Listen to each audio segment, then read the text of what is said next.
श्रीमद् भागवत महापुराण, इसमें वेद स्तुति की गई है।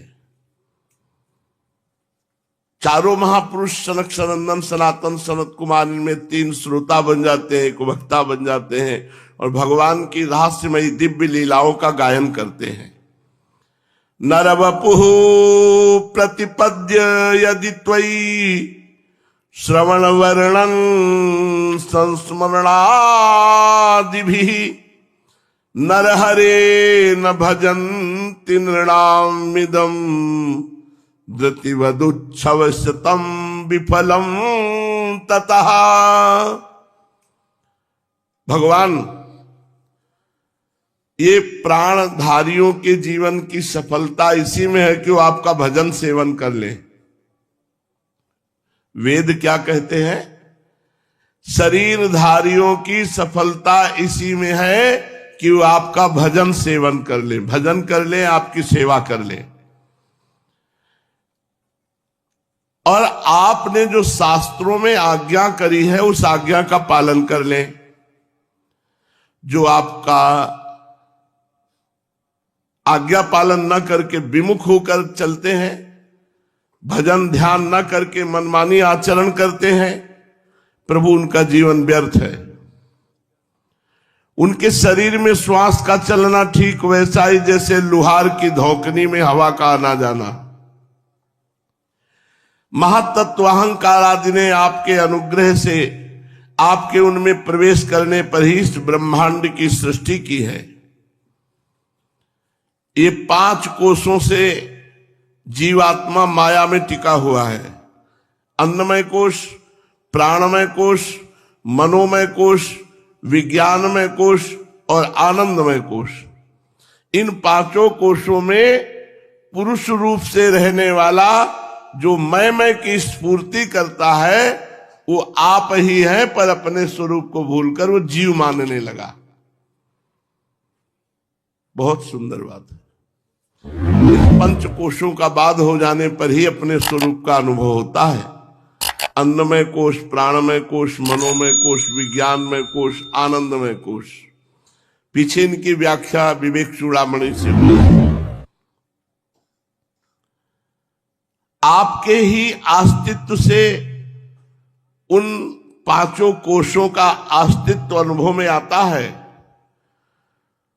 और जब ये 5 कोश नहीं रहते तब आपका साक्षात्कार होता है।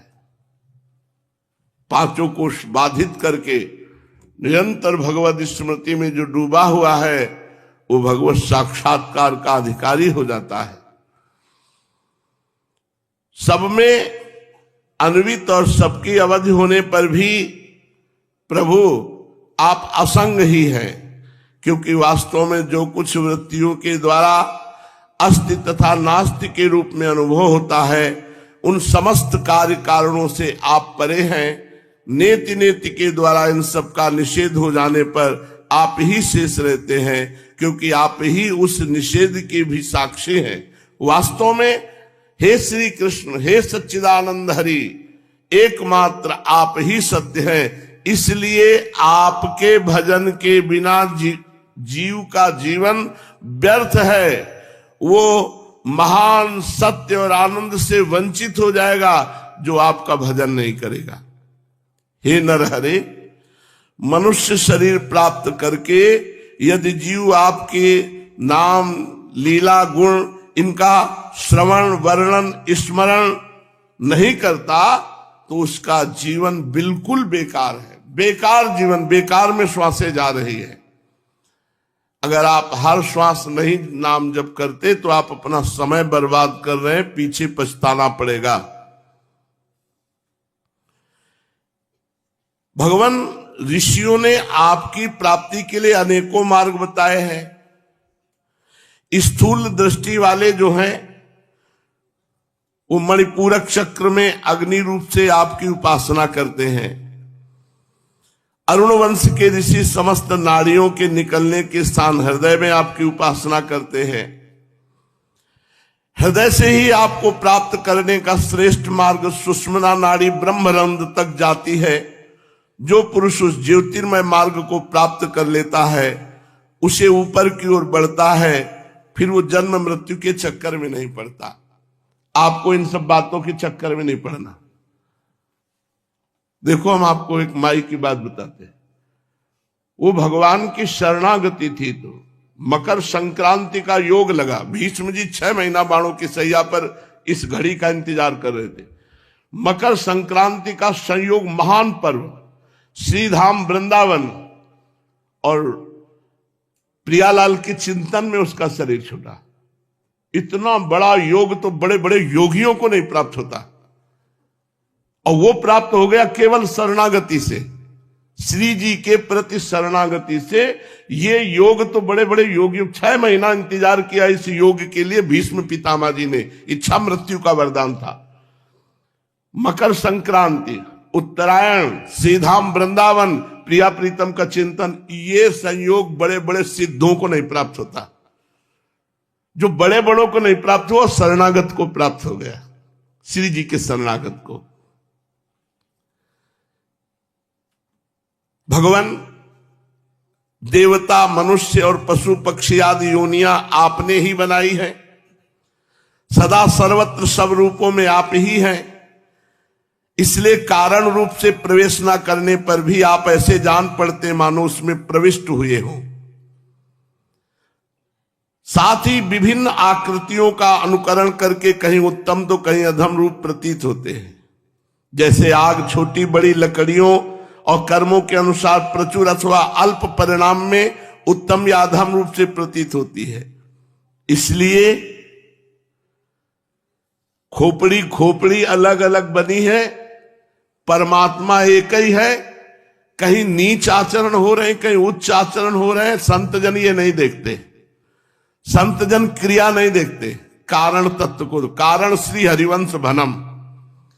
इसीलिए संत पुरुष लौकिक पारलौकिक कर्मों की दुकानदारी से, उनके फलों से पूर्ण रूप से विरक्त हो जाते हैं और अपनी निर्मल बुद्धि से सब में वही परमात्मा है ये जानकर इन झूठे रूपों का त्याग कर देते हैं और सत्य स्वरूप आपका साक्षात्कार कर लेते हैं। बड़े बड़े ऋषि मुनियों ने बहुत सी पद्धतियां बताई है भगवत प्राप्ति के लिए, लेकिन प्रभु, जिसने आपका आश्रय लेकर आपका नाम जब शुरू कर दिया, वो मृत्यु भय का नाश कर देता है और आपको हृदय में ही प्रकाशित कर देता है। एक है बड़ी साधना के द्वारा सुषुम्ना नाड़ी खुल जाए तो खुल जाए, और एक है सुषुम्ना मार्ग संचारी, स्वयं आप ही है। गोपाल शास्त्र नाम में वर्णन, तो आपकी शरण में हो गया, शरीर में सुषुम्ना मार्ग खुल गया। प्रभु जो आपकी शरण में होकर आपका नाम जप कर रहे हैं, दुनिया के अन्य साधनों से वो विरक्त है, वो जन्म मृत्यु पर विजय प्राप्त कर लेते हैं। मृत्यु के भय का नाश करके परम पद के अधिकारी हो जाते हैं। प्रभु, जीव जिन शरीरों में रहता है वे उसके कर्म के अनुसार मिलते हैं। जैसे कर्म किए हो वैसे ही आपको रूप मिला है, वैसे शरीर मिला है। वास्तव में वो शरीर नहीं है, वो शरीर उसकी पोशाक है, पर वो इस शरीर आवरण को ही अपना स्वरूप मान बैठता है। देख लो, सब लोग यही लग रहा है मैं ये हूं। तत्वज्ञानी पुरुष ऐसा कहते हैं कि समस्त शक्तियों को धारण करने वाले प्रभु आप सबके स्वरूप हैं। जो हमारा स्वरूप है वो भगवान है। स्वरूप होने के कारण अंश ना होने पर भी उसे अंश कहते हैं शरीर राग के कारण। निर्मित ना होने पर भी शरीर निर्मित होने के कारण कहते हैं निर्मित है। इसी से बुद्धिमान पुरुष जीव के वास्तविक स्वरूप पर विचार करके परम विश्वास के साथ आपके चरण कमलों की उपासना करते हैं, क्योंकि आपके चरण ही समस्त वैदिक कर्मों के समर्पण स्थान और मोक्ष स्वरूप हैं। कोई कोई बिरले महापुरुष हैं जो ये बात समझ जाए। शरीर के संबंध से अंश कहा गया है, नहीं तो वही परमात्मा मैं करता हुआ इसमें विराजमान है। शरीर निर्माण के कारण उसे निर्मित कहा गया है। इन तीन निर्मित पुरों में रहने वाला स्थूल सूक्ष्म कारण वो परमात्मा ही है, दूसरा कोई नहीं है। उनकी शरण लेकर भजन करो, ये जान जाओगे। भगवान परमात्म तत्व का ज्ञान प्राप्त करना अत्यंत कठिन है। उसी का ज्ञान कराने के लिए आप विविध प्रकार के अवतार ग्रहण करते हैं और अवतार के द्वारा ऐसी लीला करते हैं जो अमृत के महासागर से भी मधुर और मादक होती है। जो लोग कानों से भर भर करके आपकी लीला सुनते रहते हैं, संसार मार्ग में चलने की थकावट से वो दूर हो जाते हैं, वो परमानंद में मगन हो जाते हैं। कुछ प्रेमी भक्त तो ऐसे होते हैं कि वो आपकी लीला कथा को छोड़कर मोक्ष की अभिलाषा भी नहीं करते, स्वर्ग की तो बात क्या है। आपके चरण कमलों के प्रेमी परमहंसों के सत्संग में जहां आपकी कथा होती है, इतना सुख मिलता है कि धीरे धीरे लोग अपनी घर गृहस्थी का भी परित्याग करके स्वयं परमहंस बन जाते हैं। भाव यह है कि जो शरीर में फंस गया है उसे चाहिए कि खूब नाम जप करे, भगवत कथा सुने, इसी से वो परमहंसों की गति को प्राप्त हो जाएगा। प्रभु, यह शरीर आपकी सेवा करके, कथा सुनकर, नाम जप करके आपकी प्राप्ति का साधन बन जाता है। तब यही शरीर बड़ा आत्मा हितैषी प्रिय नजर आता है जब भजन होता है।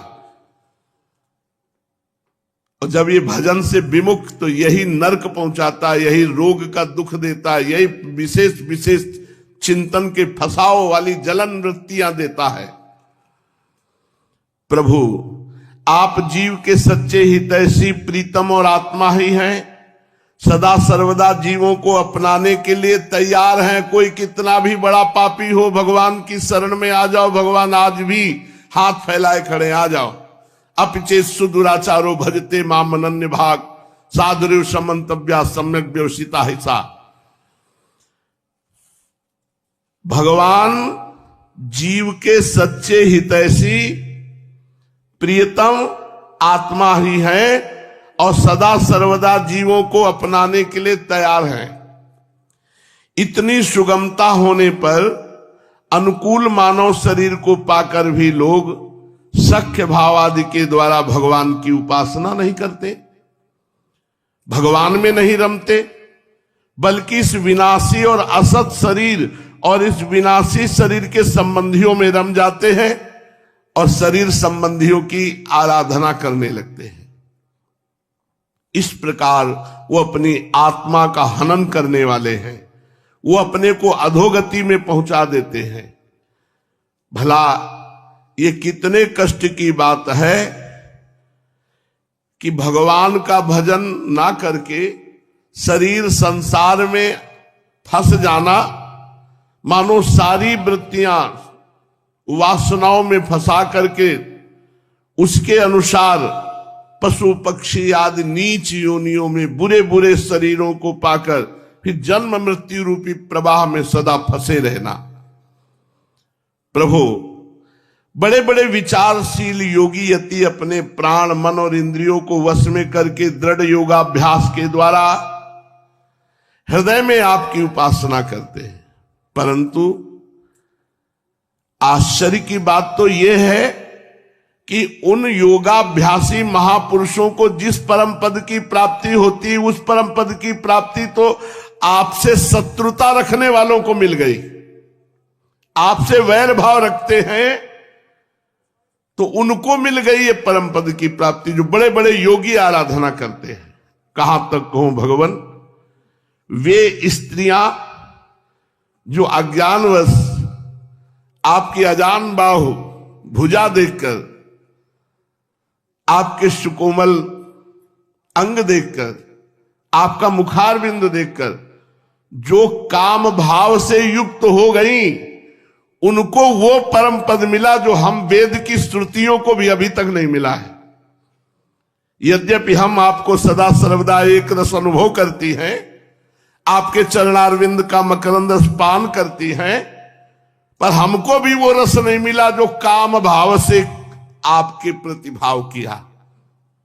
क्यों न हो, आप समदर्शी हैं, आपकी दृष्टि में उपासक के परिच्छिन्न या अपरिच्छिन्न भाव में कोई अंतर नहीं होता। भगवान आप अनादि और अनंत हैं, जिसका जन्म और मृत्यु समय से सीमित है, वो भला आपको कैसे जान सकता है। बहुत सुंदर विषय है, अब पवित्र बुद्धि होगी तभी समझ में आएगा ये। स्वयं ब्रह्मा जी, निवित्री परायण सनकादि जी, प्रवृत्ति परायण मरीच आदि भी बहुत पीछे उत्पन्न हुए हैं। ये सब जिस समय आप सबको समेट कर सो जाते हैं, उस समय ऐसा कोई साधन नहीं रहता जिससे उनके साथ ही सोया हुआ जीव आपको जान सके। इसीलिए जैसे सबको अंतिम में तो भगवान के पास जाना है, लेकिन अंधकार में भगवत स्वरूप में लीन हो जाओगे और जहां सृष्टि होगी तो फिर जन्म होगा। जानकर भगवान में लीन हो, जानत तुम्हें तुम्हें हो जाए। इसलिए भगवान को जानने की चेष्टा ना करके भगवान का भजन करना सर्वोत्तम। राधा राधा कृष्ण कृष्ण कृष्ण। प्रभु, कुछ लोग मानते हैं कि असत जगत की उत्पत्ति होती है, कुछ लोग कहते हैं कि सतरूप दुखों का नाश होने पर मुक्ति मिलती है, दूसरे लोग आत्मा को अनेक मानते हैं, कई लोग कर्म के द्वारा प्राप्त होने वाले लोक और परलोक रूप व्यवहार को सत्य मानते हैं। इसमें संदेह नहीं कि सभी बातें भ्रम मूलक हैं और वे आरोप करके ही ऐसा उपदेश करते हैं। हे प्रभु, त्रिगुणमय पुरुष है, इस प्रकार भेदभाव केवल अज्ञान से होता है और आप अज्ञान से सर्वथा परे हैं। इसलिए किसी भी प्रकार के ज्ञान की चिंता ना करके सीधे भजन करना चाहिए। भजन करो, सब ज्ञान हो जाएगा। ये झूठे तर्क विवाद के द्वारा भगवान को नहीं जाना जा सकता, भजन के द्वारा भगवान को जाना जा सकता है। इसलिए ज्ञान स्वरूप परमात्मा को जानने की चेष्टा ना करके खूब भजन करो, अपने आप जान जाओगे। प्रभु, ये त्रिगुणात्मक जगत जैसे स्वप्न झूठा, ऐसे ये जगत झूठा है। लो, भजन नहीं करोगे तो तुम्हें सत्य दिखाई देगा, और सत्य दिखाई देगा तो तुम इसे झूठा मान ही नहीं सकते। जैसे स्वप्न में हम सुख दुख देखते हैं तो जागने पर झूठा दिखाई देता है, उस समय तो सत्य दिखाई देता है। ऐसे ही अभी अविद्या में हम सो रहे हैं, जब तक ज्ञान में जगेंगे नहीं तब तक ये संसार हमें बिल्कुल सत्य नजर आ रहा है। स्त्री पुत्र धन मकान खाना पीना बड़ी मौज मस्ती। प्रभु, परमात्मा और जगत ये पृथक प्रतीत होने वाला पुरुष कल्पना मात्र है, सत्य नहीं है। आप ही हो, कोई और जीव नहीं है, आप ही हो। वास्तव में असत्य होने पर इस शरीर और संसार के आप सत्य की ऐसी महिमा है कि ये सत्य सा प्रतीत हो रहा है। इसलिए भोक्ता भोग्य और दोनों के संबंध को सिद्ध करने वाली इंद्रियां, जितना भी जगत है, आत्मज्ञानी पुरुष इसे ब्रह्म रूप अनुभव करता है। जैसे सोने से बने हुए कड़े सोने से बने हुए कुंडल जब स्वर्णकार के पास ले जाएंगे तो वो कुंडल के दाम नहीं देगा, वो कड़े के दाम नहीं देगा, वो सोने का दाम देगा। तुम कहो कड़ा कितने का है, तो बोले रुको 100 ग्राम सोना है इसमें, उसका इतना रुपया है। ऐसे ही ये शरीर जड़ चैतन्य बने हुए हैं, ज्ञानी पुरुष इन पर नहीं फंसता। इनमें जो विराजमान तत्व है, जैसे कुंडल और कड़े में विराजमान स्वर्ण तत्व है, ऐसे सब में विराजमान भगवत तत्व है। जैसे स्वर्णकार स्वर्ण तत्व की कीमत देखता है, ऐसे ही भक्त सब जगह भगवान को देखता है। इसलिए ये जगत आत्मा में कल्पना से है, सत्य नहीं है। आत्मा ही सत्य है, परमात्मा ही सत्य है। जो लोग ये समझते हैं कि आप समस्त प्राणियों और पदार्थों के अधिष्ठान हैं, सबके आधार हैं, सर्वात्म भाव से खूब आपका भजन सेवन करते हैं, सब में जो आपको देखते हैं, आप में जो सबको देखते हैं, खूब डट के भजन करते हैं, तो ये मृत्यु को तुच्छ समझकर उसके सिर पर लात मार करके विजय प्राप्त कर लेते हैं। भजन भजन सार बात, खूब भजन, डट के भजन। जो लोग आपका भजन नहीं करते, वो चाहे जितने बड़े विद्वान हो, उन्हें आप कर्मों का प्रतिपादन करने वाली श्रुतियों से पशुओं के समान बांध लेते हैं। इसके विपरीत जिनको कोई ज्ञान नहीं, केवल भजन करते हैं, वो अपने प्रेम संबंध से आपको बांध लेते हैं। ये समझो, जो भजन नहीं करते, कितने बड़े विद्वान हो, आप उनको कर्मों के जाल में फांस करके पशुओं के समान बांध लेते हैं। और जो कुछ नहीं जानते, राधा राधा राधा, कृष्ण कृष्ण कृष्ण, हरि हरि हरि, खूब भजन कर रहे हैं, वो आपको बांध लेते हैं। वो परमात्मा को प्रेम बंधन से बांध लेते हैं।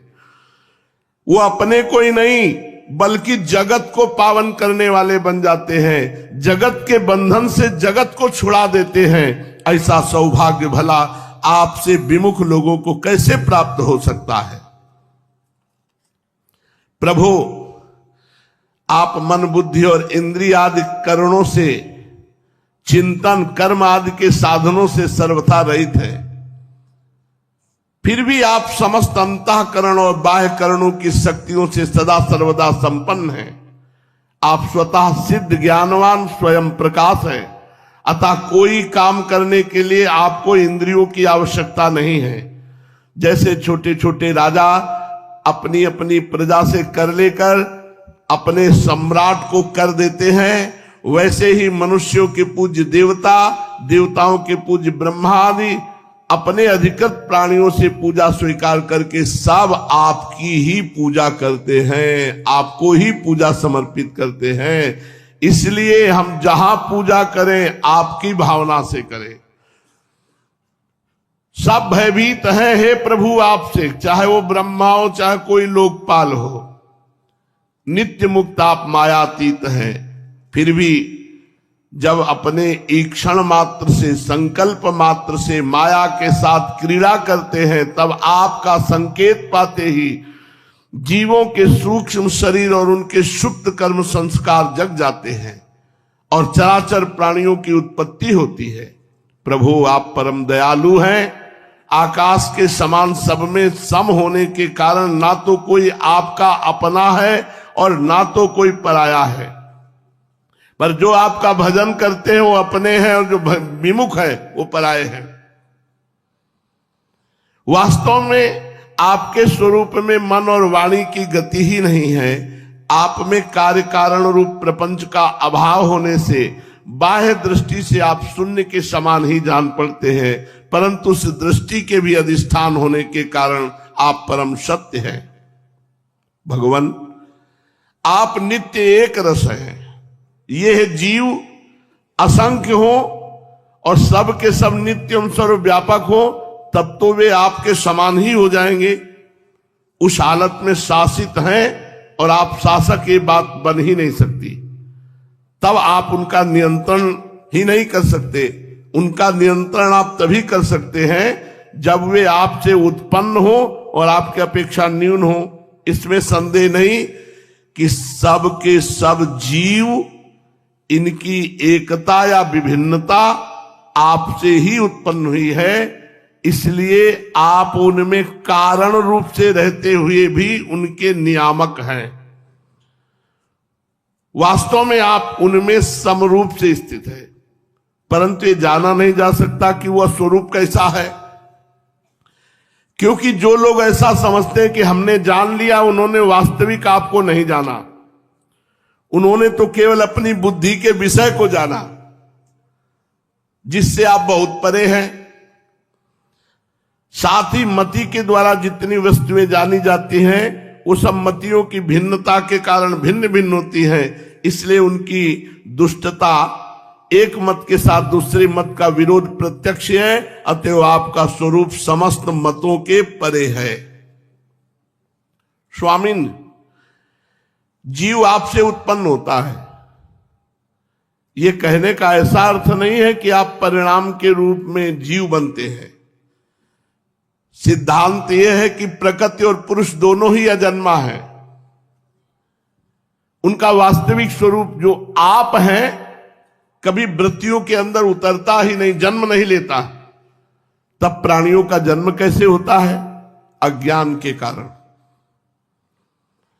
अज्ञान के कारण प्रकृति को पुरुष और पुरुष को प्रकृति समझ लेने से, एक दूसरे के साथ संयोग हो जाने से, जैसे बुलबुला नाम की कोई स्वतंत्र वस्तु नहीं है, परंतु उपादान कारण जल और निमित्त कारण वायु के संयोग से बुलबुला की सृष्टि हो जाती है, ऐसे ही प्रकृति में पुरुष और पुरुष में प्रकृति का एक दूसरे के प्रति कल्पना हो जाने के कारण जीव नाम पड़ गया और विविध नाम गुणों से वो पुकारा जाने लगा। अंत में जैसे समुद्र में नदियां और मधु शहद में समस्त पुष्पों का रस समा जाता है, वैसे सब के सब उपाधि रहित आप में ही समा जाएंगे। इसलिए जीवों की भिन्नता और उनका पृथक अस्तित्व आपके द्वारा नियंत्रित है। उनकी पृथक स्वतंत्रता और सर्वव्यापकता आदि वास्तविक सत्य को न जानने के कारण ही मानी जाती है। हे भगवान, सभी जीव आपकी माया के भ्रम से भटक रहे हैं, अपने को आपसे अलग मानकर जन्म मृत्यु के चक्कर काट रहे हैं। परम बुद्धिमान पुरुष को इस भ्रम को निकाल देना चाहिए। पहले संपूर्ण भक्ति भाव से हे भगवान वो आपकी शरण ले। पहले संपूर्ण भयों को नाश करने वाले भगवान की शरण ले, क्योंकि शरणागत ही जन्म मृत्यु के चक्र से छूट पाएगा। मामे ये प्रपद्यन्ते माया में ताम तरंतिते। फिर ये जो सर्दी है, गर्मी है, वर्षा है, भूख प्यास, इनको सहना सीखना चाहिए, तभी इस माया पर विजय प्राप्त होती है। जो सहन करता है वही महात्मा है। काम को, क्रोध को, लोभ को, मोह को, मद को, गर्मी, सर्दी, बरसात, भूख प्यास, निंदा, स्तुति, मान अपमान, ये सब सहो। ये काल चक्र तभी तक भयभीत करता है जीव को जब तक वो आपकी शरण में आके भजन नहीं करता। आप शरणागत का पालन करने वाले हैं, भला जो आपका शरणागत है उसे जन्म मृत्यु रूप संसार कैसे उसे प्राप्त हो सकता है? नहीं। हे अजन्मा प्रभु, जिन योगियों ने अपनी इंद्रियों और प्राणों को वश में कर लिया है, वे भी जब गुरु रूप आपकी चरणों की शरण नहीं लेते तो उनका मन उच्छृंखल होकर के उनको भ्रष्ट कर देता है। भगवान की शरणागति, गुरुदेव के आश्रय में रहना, उनकी कोई साधना का फल नहीं मिलता। जो भ्रष्ट हो जाते हैं, अहंकारी, गुरुदेव से विमुख, उनको कोई साधना का फल नहीं मिलता। उन्हें बार बार खेद मिलता है, सैकड़ों विपत्तियां मिलती, श्रम और दुख हाथ लगता है। उनकी वैसी दशा होती है जैसे समुद्र में बिना नाविक के नाव पर बैठे हुए लोगों की हो। तात्पर्य यह है कि जो मन को वश में करना चाहते हैं उन्हें कर्णाधार गुरुदेव के चरणों का आश्रय लेकर उनके द्वारा दिए हुए नाम मंत्र को खूब जपना चाहिए। हे प्रभु, आप अखंड आनंद स्वरूप शरणागतों के आत्मा हैं। आपके रहते स्वजन, पुत्र, देह, स्त्री, धन, महल, पृथ्वी, प्राण, रथ, इनसे कोई प्रयोजन नहीं है। जो लोग सत्य सिद्धांत को नहीं जानते वो स्त्री सुख में फंस जाते हैं, वो पुरुष संबंध में फंस जाते हैं। संसार में भला ऐसा कौन है जो इन भोगों में फंसा हो, उसे सुखी किया जा सके? नहीं। जब तक भजन नहीं तब तक सुख नहीं। संसार की सभी वस्तुएं विनाशी हैं, एक न एक दिन मिट्टियां मेट हो जाने वाली हैं। तो इन वस्तुओं से हम सारहीन, सत्ताहीन से हम सुख चाहते हैं। कितना ज्ञान, भला ये कैसे सुख दे सकती है? जो ईश्वर, लक्ष्मी, विद्या, जाति, तपस्या आदि के घमंड से रहित है,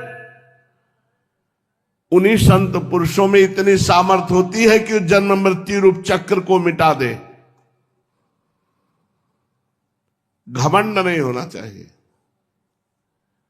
तपस्या का, लक्ष्मी का, ऐश्वर्य का, वैभव का, यश कीर्ति का घमंड।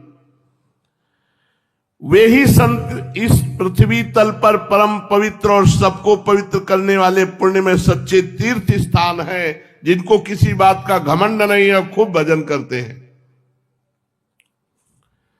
क्योंकि उनके हृदय में आपके चरणारविंद सर्वदा विराजमान रहते हैं। और यही कारण है कि उन संत पुरुषों का चरणामृत समस्त पापों और तापों को सदा के लिए नष्ट कर देने वाला है। हे भगवान, आप नित्य आनंद स्वरूप आत्मा ही हैं, और जो एक बार भी आपको अपना मन समर्पित कर देता है, आप में अपना मन लगाने की चेष्टा करता है, तो आपकी उस पर विशेष कृपा होती है। ध्यान से सुनो, ये जो जल रहे हो भजन करते हुए, विशेष कृपा आपके ऊपर है। आपके सब पाप ताप संस्कार भस्म हो रहे हैं। आगे चलकर आप देख लेना, महान सुख में निमग्न हो जाओगे। जो आप में मन को लगा देते हैं वे देह गेहों में कभी नहीं फंसते।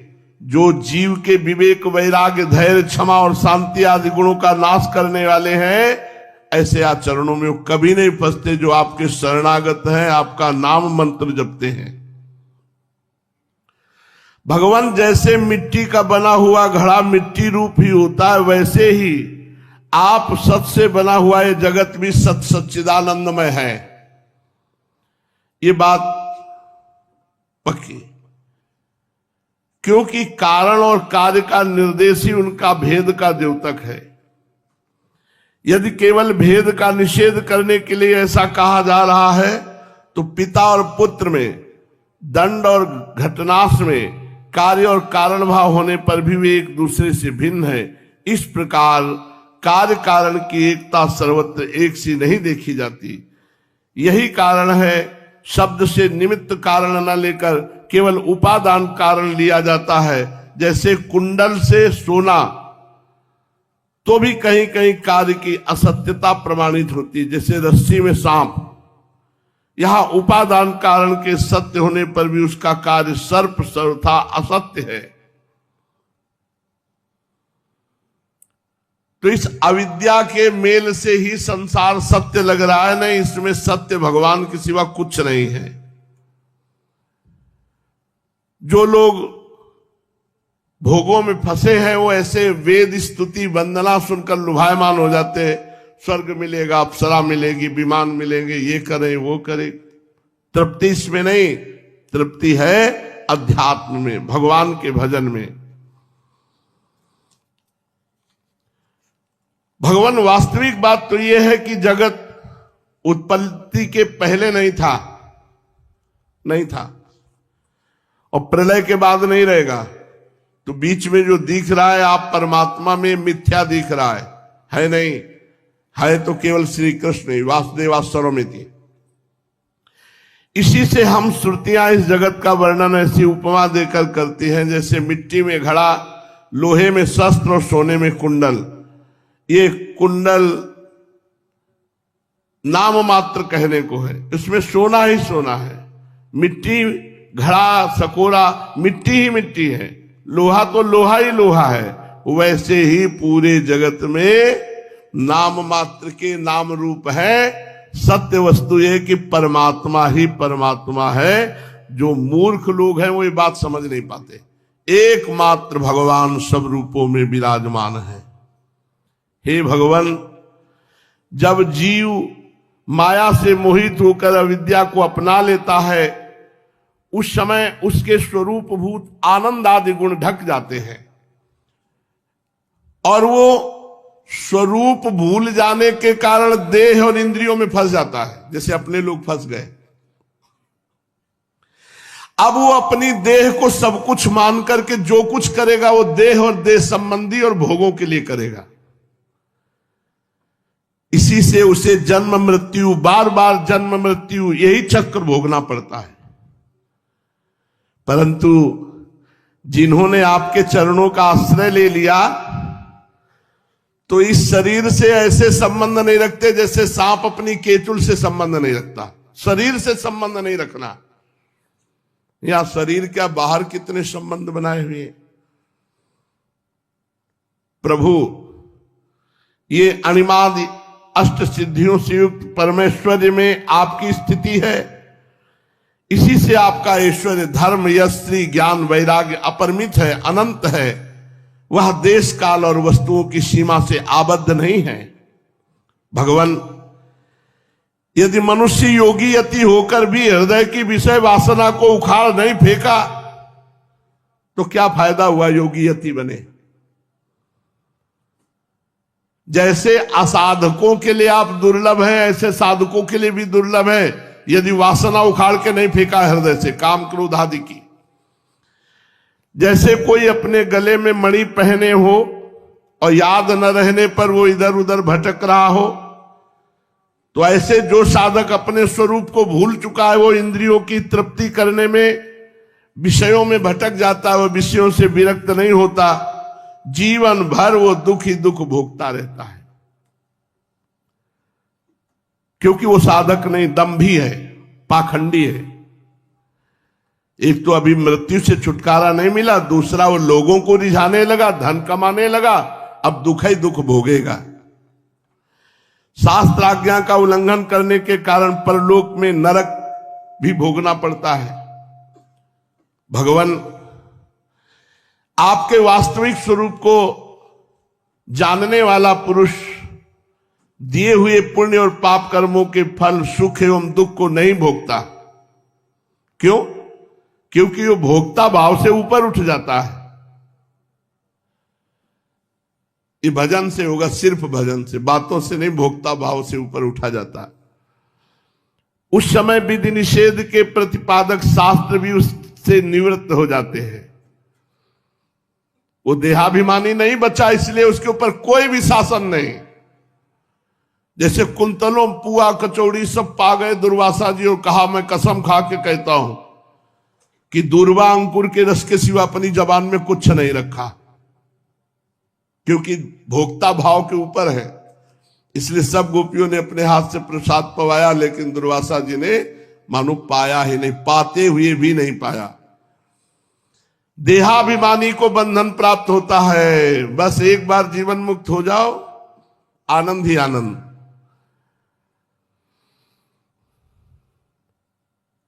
ये देहाभिमान मुक्त कैसे हुआ जाए? जो लोग प्रतिदिन आपकी लीला कथा को सुनते रहते हैं, गाते रहते हैं, नाम जप करते रहते हैं, तो अनंत अचिंत दिव्य गुण गणों के निवास स्थान प्रभु, आपका वो प्रेमी भक्त कर्ता भोक्ता भाव से ऊपर उठ जाता है। पाप पुण्यों के फल, सुख दुखों और विधि निषेधों से अतीत हो जाता है, क्योंकि आप ही उनके मोक्ष होते हैं। सीधी बात है। भगवान की शरण में होकर खूब कथा सुनो, सत्संग सुनो, नाम जप करो, बेपरवाह रहो। परंतु जो ब्रह्मबोध संपन्न ज्ञानी है या भगवत शरणागत प्रेमी महात्मा है, इन दो को छोड़कर सब शास्त्र बंधन में बंधे ही हैं, और जो शास्त्र आज्ञा का उल्लंघन करेंगे वो दुर्गति को प्राप्त होंगे। भगवान स्वर्ग आदि लोकों के अधिपति इंद्र ब्रह्मा प्रभृति भी आपकी थाह आपका पार न पा सके। और आश्चर्य की बात तो यह है कि आप भी अपनी थाह नहीं जानते। ये जब भगवान अपनी थाह नहीं जानते तो उनकी थाह कौन पा सकता है, आप सोचो। क्योंकि जब अंत ही नहीं है तो जानेगा कैसे कोई। कहो कहा लग नाम बढ़ाई, राम न सकई नाम गुण गाई। ये तो बहुत बड़ी बात मिल गई। भगवान की कोई थाह पाले तो बोले ब्रह्मा और ऋषि मुनियों की तो बात जाने दो, भगवान की भी ताकत ले कि भगवान अपनी थाह पाले, ऐसे अनंत हैं। इसका मतलब जानने के चक्कर में ना पड़ के मानने के चक्कर में पड़ जाना। प्रभु मेरे जीवन धन, खूब डट के नाम जप करो, वो जना देंगे आपको। जैसे आकाश में हवा से धूल के नन्हे नन्हे कण उड़ते रहते हैं, वैसे ही भगवान में उत्तरोत्तर 10 गुने 7 आवरणों के सहित असंख्य ब्रह्मांड उड़ते रहते हैं। दिखलावा माते तीन अद्भुत रूप प्रचंड, रोम रोम प्रति लागे कोटि कोटि ब्रह्मांड। कैसे कोई पार पावे भगवान का? आपकी सीमा कैसे मिले? हम श्रुतियां भी आपके स्वरूप का साक्षात वर्णन नहीं कर सकती। आपके अतिरिक्त वस्तुओं का निषेध करते करते अंत में अपना भी निषेध कर देती है, और अपनी सत्ता खोकर आप में हम सफल हो जाती हैं। भगवान नारायण ने कहा, देवर्षि, इस प्रकार सनकादि ऋषियों ने आत्मा और ब्रह्म की एकता बतलाने वाले उपदेश को सुनाया और आत्मस्वरूप को जाना। नित्य शुद्ध होने पर भी उपदेश से कृतकृत्य होकर उन लोगों ने सनंदन की पूजा की। नारद, सनकादि ऋषि सृष्टि के आरंभ में उत्पन्न हुए थे, अतएव ये सबके पूर्वज हैं। उन आकाशगामी महात्माओं ने इस प्रकार समस्त वेद पुराण और उपनिषदों का रस निचोड़ लिया है। ये जो हमने सुनाया है सबका सार सर्वस्व है। देवर्षि, तुम भी उन्हीं के समान ब्रह्मा के मानस पुत्र हो, उनकी ज्ञान संपत्ति के उत्तराधिकारी हो। तुम भी श्रद्धा के साथ इस ब्रह्मात्म विद्या को धारण करो और स्वच्छंद भाव से पृथ्वी में विचरण करो। यह विद्या मनुष्यों की समस्त वासनाओं को भस्म कर देने वाली है। श्री सुखदेव जी कहते, परीक्षित, देवर्षि नारद बड़े संयमी, ज्ञानी, पूर्ण काम और नैष्ठिक ब्रह्मचारी हैं। वे जो कुछ सुनते हैं उन्हें उसकी धारणा हो जाती है। भगवान नारायण ने उन्हें जब इस प्रकार उपदेश किया तब उन्होंने बड़ी श्रद्धा से उसे ग्रहण किया और उनसे ये कहा। देवर्षि नारद ने कहा, भगवान आप सच्चिदानंद स्वरूप श्री कृष्ण हैं। आपकी कीर्ति परम पवित्र है। आप समस्त प्राणियों के परम कल्याण मोक्ष के लिए कमनीय कलावतार धारण किया करते हैं। मैं आपको नमस्कार करता हूं। परीक्षित, इस प्रकार महात्मा देवर्षि नारद आदि सब ऋषि भगवान नारायण को और उनके शिष्यों को नमस्कार करके स्वयं मेरे पिता श्री कृष्ण द्वैपायन जी के आश्रम पर गए। भगवान वेदव्यास ने उनका यथोचित सत्कार किया। वे आसन स्वीकार करके बैठ गए। इसके बाद देवर्षि नारद जी ने जो कुछ भगवान नारायण के मुंह से सुना था वह सब कुछ मेरे पिताजी को सुना दिया। राजन, इस प्रकार मैंने तुम्हें बतलाया कि मन वाणी से अगोचर और समस्त प्राकृत गुणों से रहित परब्रह्म परमात्मा का वर्णन श्रुतियां किस प्रकार करती हैं, उसमें मन का प्रवेश कैसे होता है, यही तो तुम्हारा प्रश्न था। परीक्षित, भगवान ही इस विश्व का संकल्प करते हैं। भगवान ही आदि मध्य और अंत में स्थित रहते हैं। प्रकृति और जीव दोनों के स्वामी हैं। उन्होंने इसकी सृष्टि करके जीव के साथ इसमें प्रवेश किया है और शरीरों का निर्माण करके वे ही उनका नियंत्रण करते हैं। जैसे गाढ़ निद्रा सुसुप्ति में मगन पुरुष अपने शरीर का अनुसंधान छोड़ देता है, वैसे ही भगवान को पाकर ये जीव माया से मुक्त हो जाता है। भगवान ऐसे विशुद्ध केवल चिन्मात्र तत्व हैं कि उनमें जगत के कारण माया अथवा प्रकृति का रत्ती भर भी अस्तित्व नहीं है। वे ही वास्तव में अभय स्थान है। उन्हीं का चिंतन निरंतर करते रहना चाहिए। सार बात, भगवान का निरंतर नाम जप करो, निरंतर चिंतन करो, यही सब शास्त्रों का सार फल। शेष चर्चा आगे। श्री आधा